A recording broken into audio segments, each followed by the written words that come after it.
জামাতের।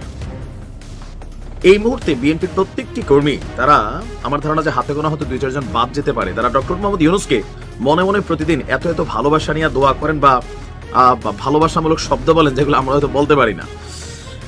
তবে ডক্টর মোহাম্মদ ইউনূসকে আসলে রাজনীতি বোঝেন, আমার কাছে মনে হয় বোঝেন না। যদি বুঝতেনই তাহলে তার বোঝা উচিত ছিল যে বিএনপিকে নিয়ে তিনি যেভাবে খেলছেন, আমরা খেলছেন এই কারণে বললাম, ইন্টারন্যাশনাল লেভেলে গিয়ে, আন্তর্জাতিক গণমাধ্যমে গিয়ে বিএনপিকে ঘিরে তিনি যে একটা মন্তব্য করেছেন, এটা কখনোই তার সরকারের জায়গা থেকে তিনি কিন্তু করতে পারেন না।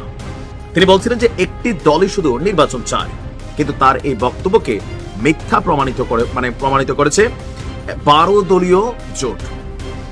বিএনপির সাথে যে 12 দলীয় জোটের আপনার কি বলা হয় যে কানেক্টিভিটি আছে, এরা প্রত্যেকেই নিবন্ধিত, ইভেন নির্বাচনের জন্য তারা মুখিয়ে আছে।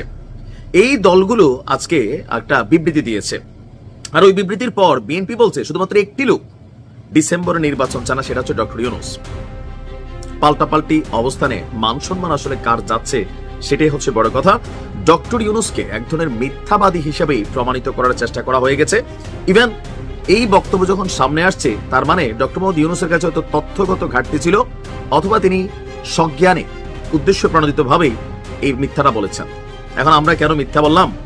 গতকালকে থেকে গণমাধ্যমে ডক্টর মোহাম্মদ ইউনূসের বক্তব্যের পরপরই 12 দলীয় জোটের নেতৃবৃন্দ বলছেন, এই বছরের ডিসেম্বরে কেবল একটি দল নয়, দেশের সকল দেশপ্রেমিক গণতান্ত্রিক রাজনৈতিক দলগুলো নির্বাচন চায়। একটি অবাধ, সুষ্ঠু এবং গ্রহণযোগ্য নির্বাচনই দেশের মুক্তি এবং উন্নতির অভিমুখ নিশ্চিত করে, বারবার তা প্রমাণিত হয়েছে। গণমাধ্যমে পাঠানো এক বিবৃতিতে 12 দলীয় জোটের নেতারা বলছেন যে জাপান সফররত প্রধান উপদেষ্টা ডক্টর ইউনূস নিক্কেই ফোরামে যোগ দিতে গিয়ে এক সাক্ষাৎকারে বলেছেন, ডিসেম্বরে মাত্র একটি দল নির্বাচন চায়।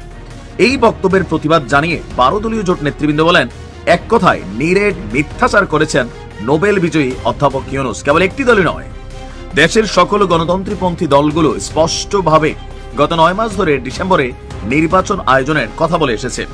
বরং তিনি নিজেই কিছু মৌলবাদী, জনসমর্থনহীন